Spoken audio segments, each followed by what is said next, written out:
Hello વિદ્યાર્થી મિત્રો, આજે આપણે ધોરણ 6 ગુજરાતી પ્લસ પાઠ 19 કોઈ દેખાડો એ કાવ્ય એટલે કે લોકગીતની સમજૂતી જોઈ રહ્યા છીએ.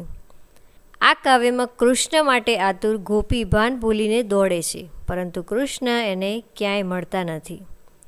તે એમને ભાવતા ભોજન રાંધે છે, દૂધ સાકરનો શીરો તૈયાર કરે છે, પરંતુ એના ઈષ્ટદેવ આવતા નથી.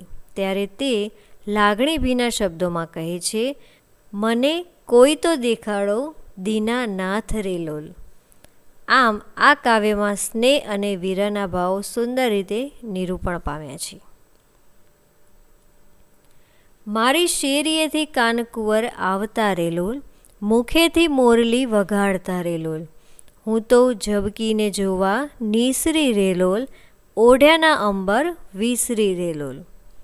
સમજૂતી: કાનકુંવરને પોતાની શેરીએથી પસાર થતા અને મુખેથી મોરલી વગાડતા સાંભળીને ગોપી ઊંઘમાંથી ઝબકીને જાગી ઉઠી અને ઓઢણું ઓઢ્યા વિના એટલે કે ઓઢણું ભૂલીને ઘરની બહાર કૃષ્ણને જોવા નીકળી પડી. હું તો પાણીડાની મસે જોવા નીસરી રે લોલ, ઈંઢોણીને પાટલી વિસરી રે લોલ. સાગરે સીસમની મારી વેલડી રે લોલ, નવલે સુતારે ઘડી પીંજણી રે લોલ. મેં તો ધોળો ને ધમણો બે જોડિયા રે લોલ, જઈને અમરાપરમાં છોડિયા રે લોલ. સમજૂતી: પાણી ભરવાને બાને જોવા નીકળી, ઉતાવળમાં ઈંઢોણી અને પાટલી ભૂલી ગઈ.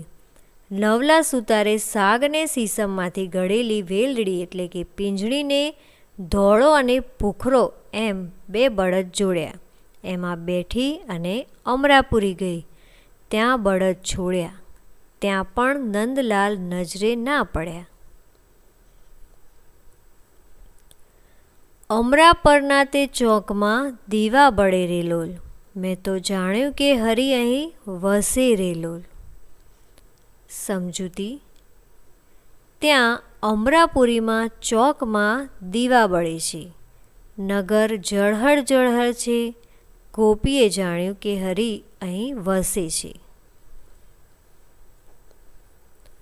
મેં તો દૂધને સાકરનો શીરો કર્યો રે લોલ, ત્રાંબાળો ત્રાસમાં ટાઢો કર્યો રે લોલ.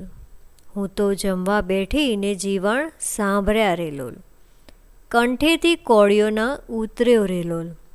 મને કોઈ રે દેખાડો દીનાનાથને રે લોલ, કોળિયો ભરાવું જમણા હાથનો રે લોલ. મારી શેરીએથી કાનકુંવર આવતા રે લોલ. સમજૂતી: મેં એટલે કે ગોપીએ દૂધને સાકરનો શીરો બનાવ્યો, તાંબાની તાસકમાં એને ઠરવા મૂક્યો. હમણાં નંદલાલ આવશે એ આશાએ જ, પણ જશોદાનો જાયો ન આવ્યો.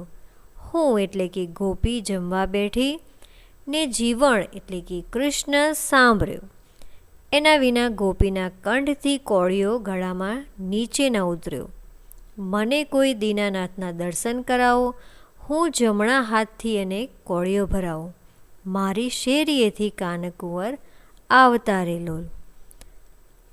આ લોકગીત રઢિયાળી રાતમાંથી લેવામાં આવ્યું છે. શબ્દાર્થ આપ્યા છે. શેરી એટલે કે સાંકડી ગલી અથવા ફળિયું અથવા પોળ. કાનકુંવર એટલે કે કૃષ્ણ, ઝબકીને ચમકીને અથવા ચોંકી જઈને. નીસરી એટલે કે નીકળી ચાલી. ઓઢ્યાના એટલે કે ઓઢવાના. અંબર એટલે કે વસ્ત્ર.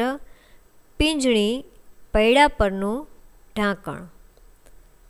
ધમણો બળદ કે વાછરડો. અમરા પર સ્વર્ગ. છોડિયા એટલે કે છોડ્યા. ત્રાંબાળું ત્રાંબાના ત્રાસ, મોટી પરાત અથવા ઊભા કાનવાળો થાળ. જીવણ ઈશ્વર, કંઠેથી ગળેથી. દીનાનાથ ઈશ્વર, મસે એટલે કે બહાને. બજાવવું વગાડવું. તો તો અહીં આપણે આ કાવ્યની સમજૂતી પૂર્ણ કરી. આ વિડીયો કેવો લાગ્યો અમને જરૂરથી જણાવજો અને અમારી ચેનલને સબસ્ક્રાઈબ કરો. ધન્યવાદ.